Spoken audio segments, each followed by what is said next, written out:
Hey folks, David Stewart here. Let's talk about a content streaming platform right now, but not the one you're probably watching this video on, which is going to be either YouTube or BitChute, but one called Quibi. I believe it's how it's pronounced. Q-U-I-B-I.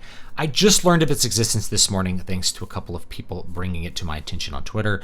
So thank you, Shinyogo the Dragon Slayer, for linking me an article which I will show you a little bit about. Apparently, this platform raised almost $2 billion, like $1.75 billion, to create a streaming platform. And if you're wondering if I, a content maker, not knowing of the existence of this platform might be a problem for the platform, actually not, because the entire point of the platform was to make YouTube-length videos, but make them with, quote, Hollywood quality.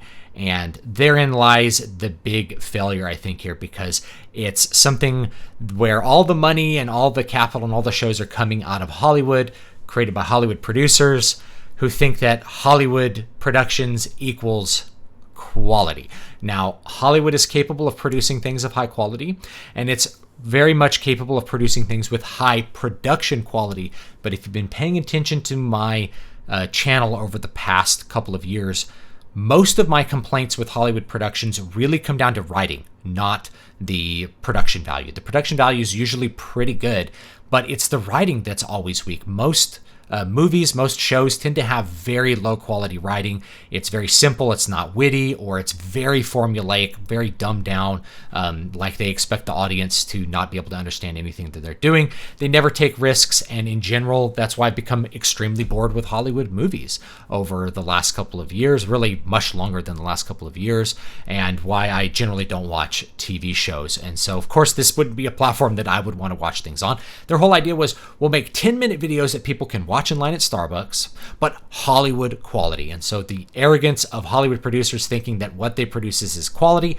and furthermore thinking that quality creates success, is one of the big reasons that I think this platform is having such a hard time.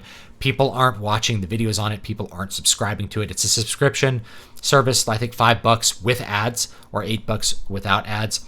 And there's a little bit more to it than that, and that's what I want to get into. But that's the main idea, is that Hollywood assumes that what they produce is high quality, and also quality leads to success.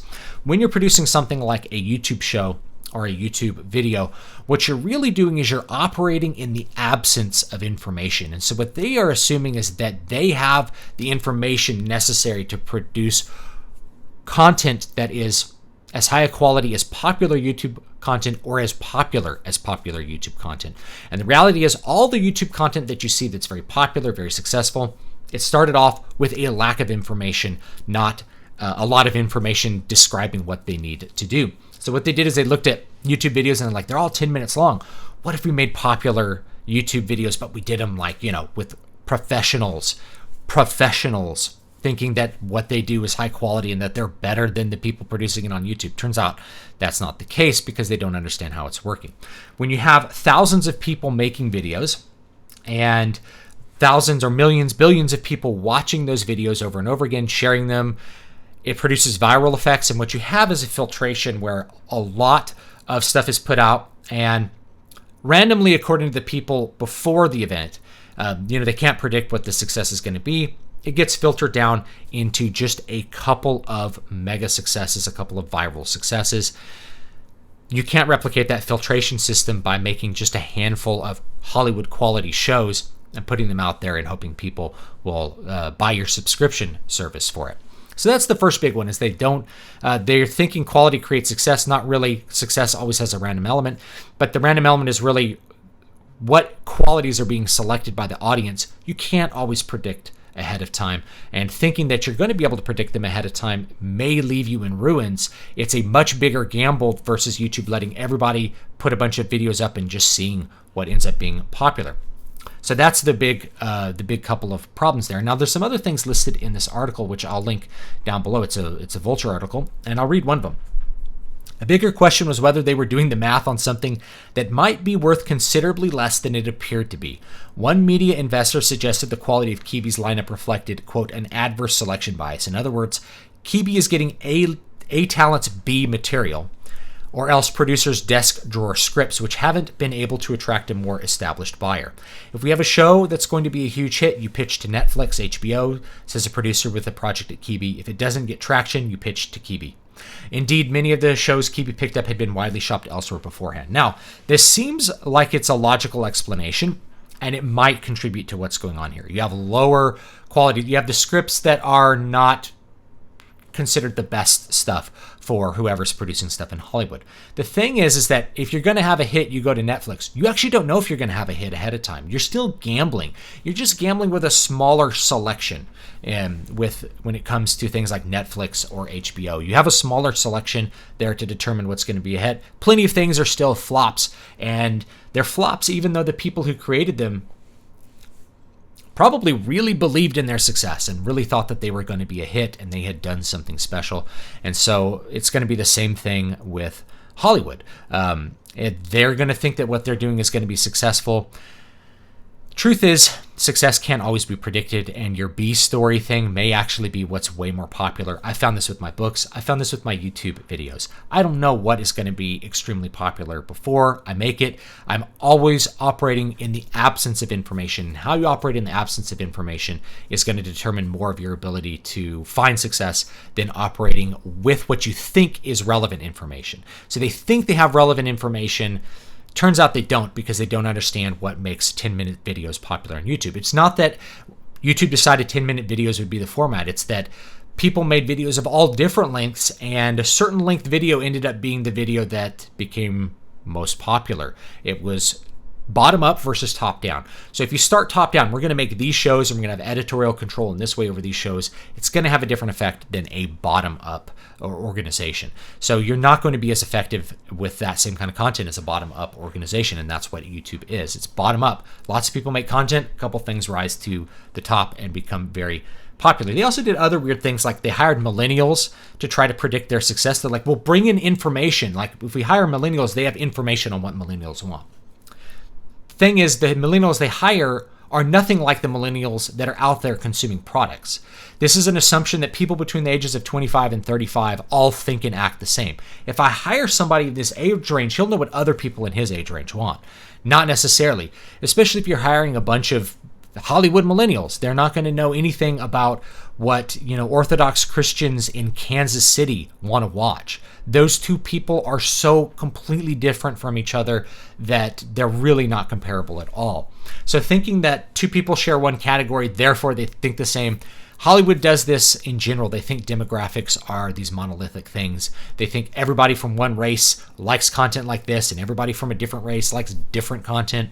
And that's not really true. There's a lot of diversity within those, but especially when it comes to age groups. Age groups still contain all of the diversity of all of the racial and ethnic mix of the United States, as well as all the different backgrounds and geographic locations. Hiring millennials thinking they're going to be able to provide you information for having success with other millennials is simply incorrect thinking. It's thinking that you have information when you actually don't have information. It's believing you're operating in the realm of informed decisions when your decisions actually aren't informed at all, and they don't really understand this.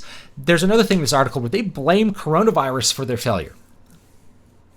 This is a really silly thing to blame. Coronavirus should have provided the most extreme opportunity for success of this platform. If people have a bunch of downtime, they're at home more, shouldn't they be watching videos more? It makes a lot of sense to me. So in reality, all the viewership of everything else, YouTube, Netflix, it all went up because people had more downtime to consume that media. But it didn't take off with Quibi because Quibi wasn't offering them anything that they wanted to see. That's ultimately the reason why people are not going to pick it up. Even if they, like me, they've never heard of it, so their advertising was probably directed in wrong directions, and this article talks about this. But at the same time, you're probably not offering what people want because you're thinking that you can offer the same things as the result of a bottom-up filtering process when you're doing it top-down. So COVID-19 should have done it, but they also made a really stupid decision for content delivery of video, which is like, we're going phone only because these other successful apps also went phone only. It's like Instagram has to be on the phone, or like Snapchat has to be on the phone. Therefore, our YouTube replacement should be on the phone. No, you want to go wide if you're trying to deliver content that people watch. Why should someone not be able to watch on their PC? Why should someone not be able to watch on their TV? No, they have to watch on their phone because millennials use their phone a lot. That's completely backwards thinking. Millennials use their phone a lot because they're in places where it's convenient for them to use their phone. But they may also not want to use their phone in other places. They may want to watch, may like to watch HBO on their TV, not their phone. They may like to watch YouTube on their PC, not their phone. And if I look at my statistics on YouTube, I see for the majority of my videos, most people watch on the PC. And for some videos, the mobile platform is more popular, but it depends on the content. So it's like looking at, there's a lot of people watching, using these mobile-only things. We'll make ours mobile-only. It's backwards thinking.